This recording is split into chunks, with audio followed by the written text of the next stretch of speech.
continents and beyond. Visit us at www.africansportsmonthly.com, and that is www.africansportsmonthly.com. You can listen to this podcast on the African Sports Monthly website or on any of the following global platforms: iHeartRadio, iTunes, Spotify, and the Google Play Music Store by typing in keywords African Sports Report. That again is Africa Sports Report.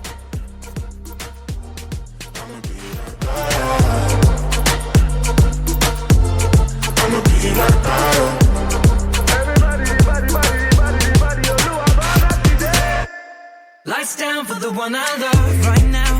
You never look better. Forget our friends, girl. I love it when we chill together. Ain't nobody gonna feel what we feel together. She wanna kiss, I want another one. You got a sick vibe. Hello and welcome to the Africa Sports Report. This is your host Leslie Koroma, and I will be taking a look at the issue of sports culture today. And I have a young gentleman with me here today by the name of Mikol Blake Green, who is on the up and up as a sports media aficionado. He has operates his own project media outfit called 2FLEETV, and he's a videographer by trade at this particular point in time. But like I say, I'll call him a media aficionado because he's aspiring to be one of those top-notch new age media personality out there. Welcome, Mikol. Thank you for having me. You're welcome. You're welcome. So, Mikol, you have been doing 2FLEETV for how long now? Tell us a little bit about 2FLEETV. So, I started 2FLEETV about a year ago. So, I was, as I was saying earlier, I was a basketball player and played pretty much all my life, AAU, high school, colleges, just the whole thing, traveling, the whole thing. And I stopped playing last year, I believe, and I picked up the camera just because I was always looking for somebody to do some edits, and I just always used to see these cool things on social media, and I never really got the chance to do it. So I wasn't the type of person that instead of paying for it or looking for someplace else, I thought I could teach myself. So it was kind of a reach when I first started it, and it kind of caught on. I started doing some video edits and stuff like that, and then I kind of just started using my connection and the people that I knew from playing basketball all these years and the coaches and everything, and that's kind of how I got my foot in the door. Okay, that's pretty impressive for as young as you are to transition from being an active athlete to kind of trying to carve a niche in terms of the next level in your career, in your pursuit of your love for basketball, for love for sports overall. I would say that's it's kind of groundbreaking in a sense for your age, for the level of your youth, and I'm impressed. I'm pretty very impressed today because it takes a lot of athletes who have been to what we call through the trenches to transition from being an active athlete into another level in their careers, and most times they have to be guided into what they want to do. Now, you found your niche. This is what you want to do, and you know the culture. You've been immersed in the culture of basketball itself from the grade school level into the AAU system, the high school basketball, and into the collegiate level. What can you say about the culture that drew you into saying that you want to do something along those lines to bring it out to the world, to let people get more of that?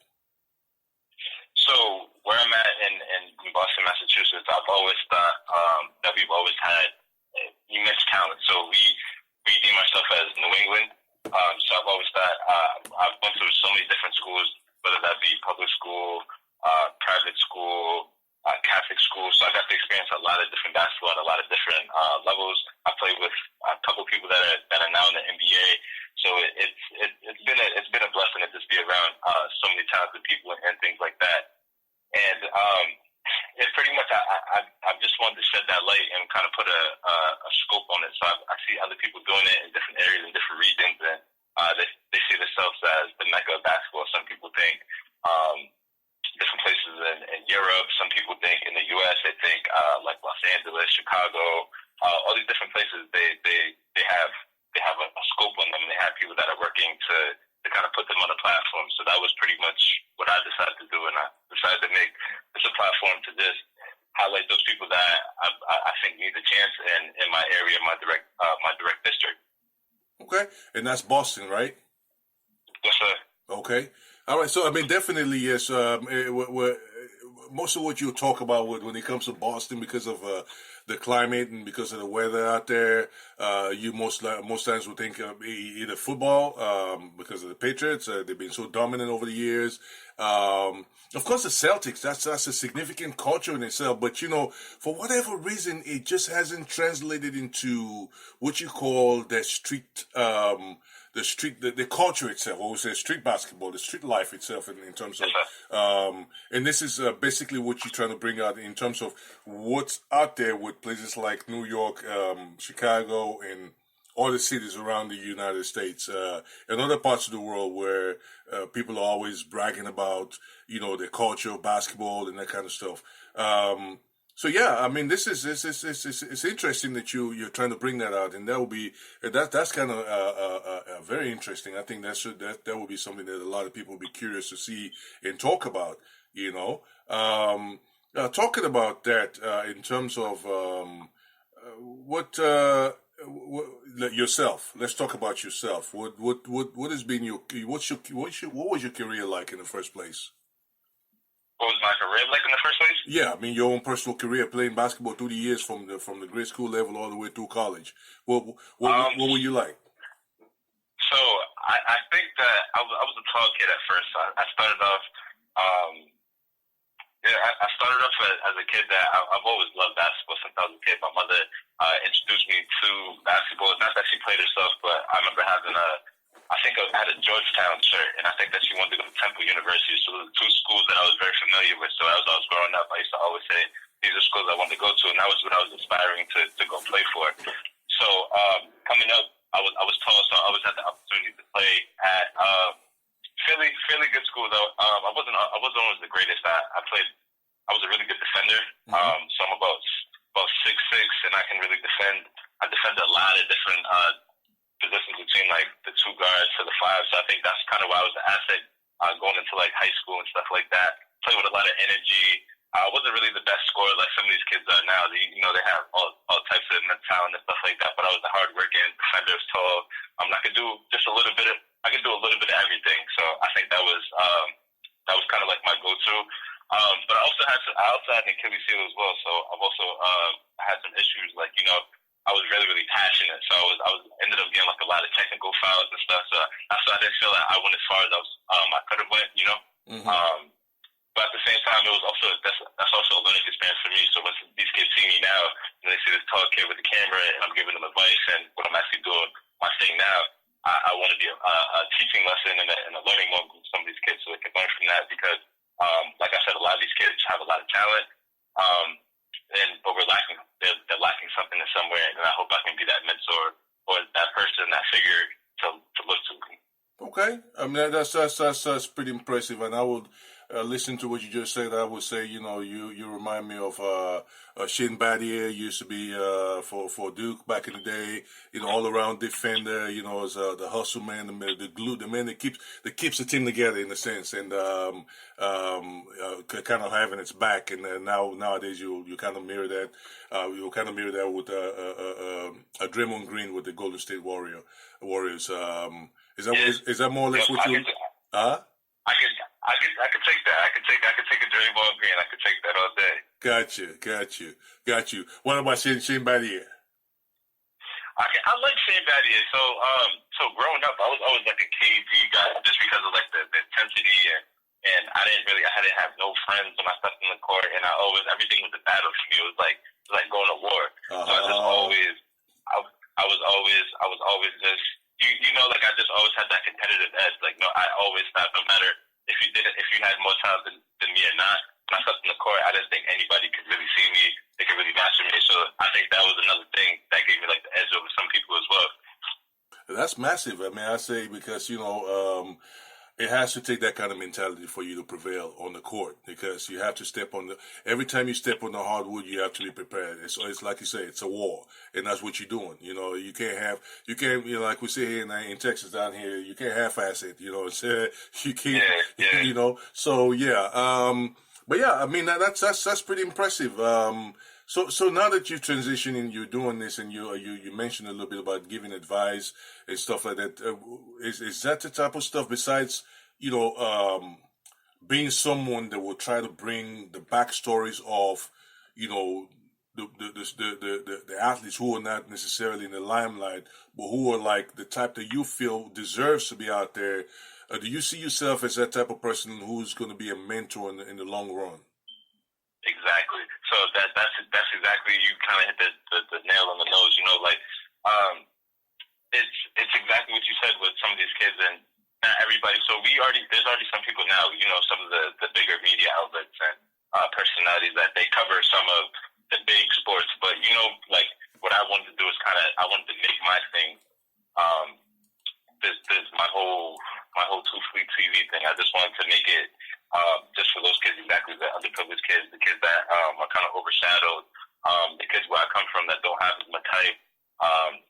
Just if I can help them in any way when it comes to giving advice, or like I said, sometimes in some of these places that they're trying to go to, getting scholarships to go to college and things of these sorts. Like if I can help them get to a school, if that's JUCO or high school, or giving them advice by giving them a recommendation to somebody, a trainer that can work them out, or me myself work them out. I'm all for that stuff. Like I just want to be that mentor when it comes to this. Having gear, I give my gear away, even my sneakers to some of these kids. Just because I want to be that person that I never really had. When I was coming up. Gotcha. That's pretty noble. In a sense, I say noble because that's a big word in the sense of the quality that it presents, giving back like that, with how no one, having the fact that no one was there to give to you, but you have that decency in you to say, regardless, I will be the one to break that cycle. I will look to give back, in your life. That's truly noble, and I applaud you for that. The way I think about it is, somebody wise once told me that it's kind of like planting a seed and watering it. So I see these kids as seeds, and they're all going to grow up to be, if they don't make it to the NBA, even if they do make it to the NBA, they're going to be great someday in some way, somehow. So, I plant the seed now, and these relationships, they grow immensely to anything. They could be in business and power later. We can work together later. You just never know. So. Gotcha. Talking about that and growing to be someone, the game of basketball is transcended. It's becoming such a huge global sport now that it's in every corner of the globe you go now. You can find people hooping everywhere, every now and again. So you are covering the Boston area and New England in particular. And what do you think? Have you ever stepped out of that area, that range, to say you come out? So for example, go out to New York and Chicago, or come down to Texas and Houston or Florida and kind of find something to cover and bring out to the world.